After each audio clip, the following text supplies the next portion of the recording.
Hello again, this is Clay, and today I will be teaching you how to make THC and CBD infused bath balls.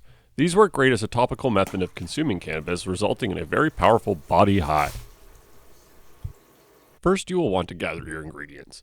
You will need 2 cups of baking soda, 1 cup of citric acid, 1 cup of Epsom salts, 1 cup of cornstarch, 1.5 tablespoons of water, 90 milliliters CBD or THC infused coconut oil, which is slightly more than 1/3 of a cup, scented essential oils, metal bath bomb molds, and cosmetic grade mica pigment, which is optional. You will need to carefully warm the coconut oil. It will need to be fairly hot when you add the pigment. Keep in mind this stuff is pretty flammable, so don't heat it on a gas stove. Use a microwave or carefully warm it on a stovetop in Pyrex or stainless steel pot. It should be hot enough that the coconut oil becomes entirely fluid. Once it's hot, take it off the heat and set it aside while you mix your dry ingredients. The oil will hold its heat on its own, especially if you're using Pyrex. Combine the baking soda, citric acid, Epsom salt, and cornstarch in a big bowl and mix like hell. It might sound silly, but I actually like to wear a mask for this step. The citric acid and cornstarch tend to poof up at you because you need to mix fairly aggressively, and they aren't something you want to inhale. Glasses or goggles wouldn't be a bad idea either. Getting this stuff in your eyes would likely be a problem. The pigment gets mixed into your coconut oil while it's still fairly hot. You don't need very much, these pigments are really concentrated. Mix like crazy, the pigment tends to clump. Once the pigment is totally dissolved, let the oil cool for a few more minutes. After the oil is cool and is more warm than hot, add the water and mix. Add your essential oil drop by drop and mix it into your coconut oil. I use about 15 to 20 drops, but you can add more or less depending on how strong you want your scent to be. You can experiment with scents. My favorite so far is bergamot, which pairs with the scents of cannabinoids really nicely. It has a nice citrus scent that goes great with the natural aromas of cannabis. At this point, you'll want to be ready to mix your oil into your dry ingredients. The less time the essential oil spends hot, the better, as it tends to evaporate, and you don't want that to happen until bath time. For the next step, I like to wear gloves. The raw citric acid undiluted can sting if you get it into a cut, and the gloves keep things nice and clean. Slowly, and I mean very slowly, add your oil to your mix. Scrub it around between your fingers, turn the mixture over, and keep it moving. A helper is super handy at this step because one person can slowly drip oil while the other scrubs and mixes like hell.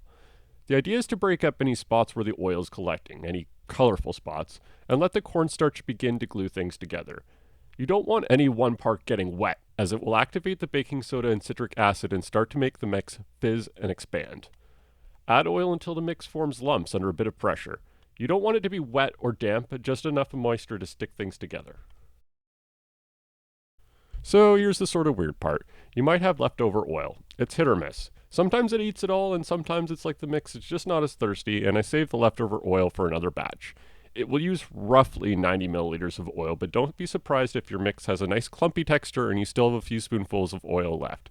Adding the oil to the mix more slowly and more carefully seems to allow it to hold more of it before the mixture becomes too damp. Scoop the mix and form the balls all at once. Don't mess around trying to fill each half of the mold, it will just end up snapping in half and getting stuck in the mold. In this batch, my second ball crumbled a little too easily, so I ended up adding a few more drops of oil from what I had prepared. The balls came out perfectly. If the mix seems too dry or becomes too dry to clump as you're packing the molds, it's okay to add a touch more oil here and there. Squeeze enough into the molds so that a bit remains in the middle and the molds won't quite close. Press for 20 seconds or so. If they're being stubborn or tricky to remove, gently tap each end on the counter to break the suction on the ball. There's a bit of a learning curve to this part, so it might take a few tries to get them to pop out without breaking. It seems to help if you think of it as making tiny little sandcastles, but with weed in them. I dry mine in a silicone muffin tray. They need to sit for 24 hours to cure, and then they're good to go. I find the best way to store mine is by shrink wrapping them, but if that isn't an option, an airtight container like a mason jar would suffice. The shelf life on them is fairly long. You could have them for months if they're properly stored.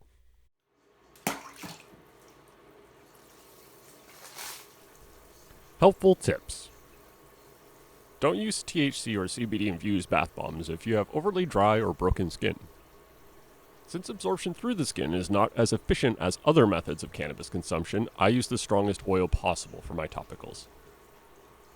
Use a really hot bath, obviously not uncomfortably or dangerously hot, but but the hot water will help the oil disperse and open your pores, which increases the effectiveness. Careful when you get out of the bath, you are going to feel like Gumby. Thanks for watching, enjoy, and stay safe.